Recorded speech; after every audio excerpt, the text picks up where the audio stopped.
Hello दोस्तों, उम्मीद करता हूँ आप लोग बढ़िया होंगे। ये video specifically for CA final financial reporting है। CA final financial reporting free lectures, थोड़ी सी हैंडराइटिंग खराब है as usual. This is for दो स्टूडेंट्स जो फीस देना अफोर्ड नहीं कर सकते।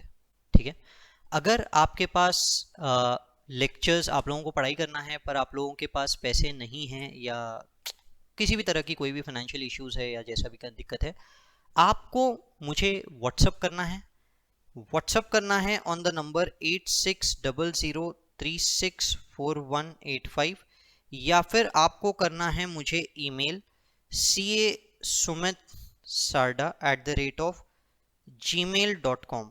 ठीक है, और मेरी तरफ से आपको फाइनेंशियल रिपोर्टिंग के लेक्चर्स रहेंगे फ्री।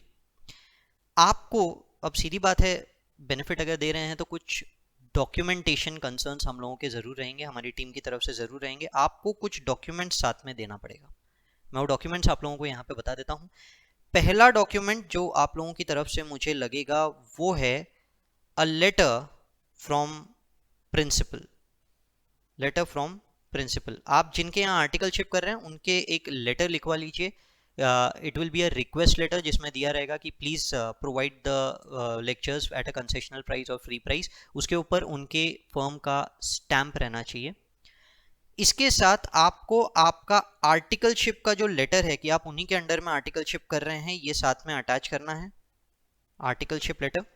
ठीक है, आपकी आईडी ऑथेंटिकेशन के लिए कोई भी आप आधार कार्ड दे दीजिए मुझे, या फिर आपका पैन कार्ड दे दीजिए मुझे, या फिर आपका लाइसेंस दे दीजिए, कुछ भी चलेगा। यहाँ पे आपकी ऑथेंटिकेशन का एक कार्ड रहेगा और एक डॉक्यूमेंट रहेगा income tax return of parents.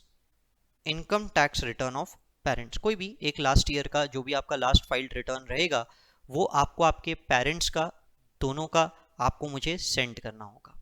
ठीक है, इन सारे डॉक्यूमेंट्स के बेसिस पे आपको with in 24 hours free lectures provide कर दिए जाएंगे। ये लेक्चर्स विद ई बुक आएंगे, प्रिंटेबल बुक नहीं आएंगी, ई बुक आएगी। आपको ये भी मुझे बताना होगा कि आपको फास्ट ट्रैक लेक्चर्स चाहिए या आपको रेगुलर लेक्चर्स चाहिए, न्यू सिलेबस चाहिए या ओल्ड सिलेबस चाहिए। ये सारी की सारी बातें वहाँ पे क्लैरिफाई कर दीजिएगा। मेरी तरफ से आपको ये लेक्चर्स इशू कर दिए जाएंगे। ठीक है, this is the first point जो मुझे यहाँ पे आप लोगों को बताना था। सेकेंड पॉइंट, रिसेंटली हमने सोचा, मैं देख रहा था कि काफ़ी सारे स्टूडेंट्स मुझे काफ़ी सारे एनालिटिकल इंडियन अकाउंटिंग स्टैंडर्ड के कंसेप्ट्स वगैरह भेजते रहते हैं। काफ़ी सारे मेरे स्टूडेंट्स मुझे ऐसे व्हाट्सअप करते रहते हैं कि सर हमने ये इस तरह से लिखा है, ये सही है क्या। So moving ahead with the point, मैंने सोचा है एक बेनिफिट, एक मॉनेटरी बेनिफिट प्लान के जैसा। ये क्या है एग्जैक्टली थोड़ा सा देखिए, और आप लोगों को जमता है क्या तो ज़रूर ज़रूर मुझे इस पर रिस्पॉन्स दीजिएगा। ये आपकी पढ़ाई के लिए भी बहुत बढ़िया रहेगा। जो इंडियन अकाउंटिंग स्टैंडर्ड्स है, मैं स्पेसिफिकली सिर्फ इंडियन अकाउंटिंग स्टैंडर्ड के पॉइंट ऑफ व्यू से पूरा का पूरा चलूंगा एफआर में, और this is only for new syllabus. Old syllabus के स्टूडेंट्स के लिए नहीं रहेगा। हाँ, ओल्ड सिलेबस वाले अगर इंडिया से रिलेटेड कंटेंट दे रहे हैं मुझे कोई दिक्कत नहीं है।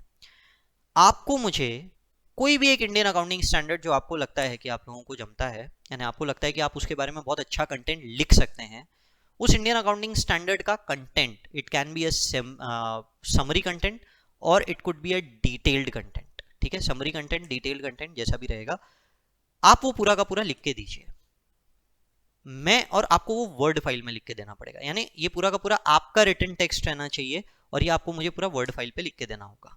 ठीक है, इस कंटेंट को वर्ड फाइल इसीलिए क्योंकि मुझे प्लैगरिज्म चेक करना रहता है। Plagiarism means we are going to check it on Google कि आपने जो भी चीज़ें लिखी है वो पूरी की पूरी आपकी खुद की लिखी हुई है, ये कहीं से कॉपीड नहीं है।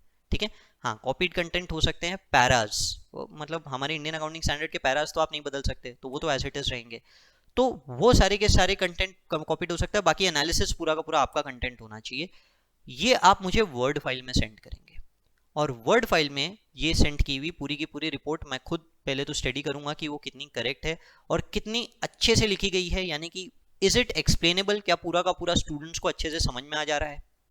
ठीक है, अगर ये अच्छे से समझ में आता है और आपका कंटेंट सही में बहुत अच्छा है तो मैं आपको उसके लिए पे भी करूंगा, प्रोवाइडेड प्लैगरिज्म नहीं है, प्लैगरिज्म नहीं होना चाहिए, कॉपीड कंटेंट नहीं होना चाहिए कहीं से भी। ठीक है, तो मैं आपको उसके लिए पे करूंगा अगर आपने समरी बनाई है and the summary is really good, really good. तो समरी के लिए तो मैं अमाउंट बहुत कम पे करूंगा, पर इंडियन अकाउंटिंग स्टैंडर्ड लिखा है मैंने 100 रुपीज। एंड अगर आपने पूरा डिटेल्ड कंटेंट दिया है, डिटेल इंडियन अकाउंटिंग स्टैंडर्ड पे पूरा डिटेल कंटेंट, तो it will be increase up to 1000 rupees per standard, 1000 rupees per standard, ठीक है। अप टू इसलिए बोल रहा हूं क्योंकि अब आप मेरे को इंडियन अकाउंटिंग स्टैंडर्ड 1 डिटेल में भेज दोगे तो उसके अंदर है क्या, इंडियन अकाउंटिंग स्टैंडर्ड 1, 2, 7 ये छोटे स्टैंडर्ड्स।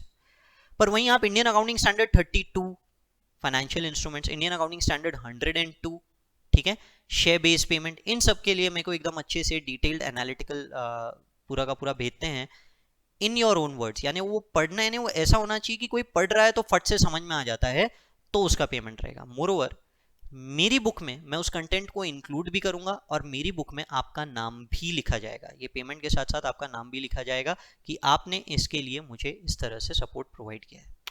तो आई होप ये जो दो बेनिफिट्स की मैं बात कर रहा हूँ, ये दोनों ही बेनिफिट्स आप लोगों के लिए बहुत अच्छे रहें और काम आए आप लोगों के बहुत ज़्यादा।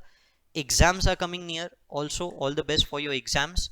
कुछ और इम्प्रूवमेंट लगता है, कुछ भी लगता है, कमेंट कीजिए सेक्शन पे, तो definitely I'll try to improvise and come up with the additional benefits. चलिए, all the best for your exams. God bless you all. Thank you.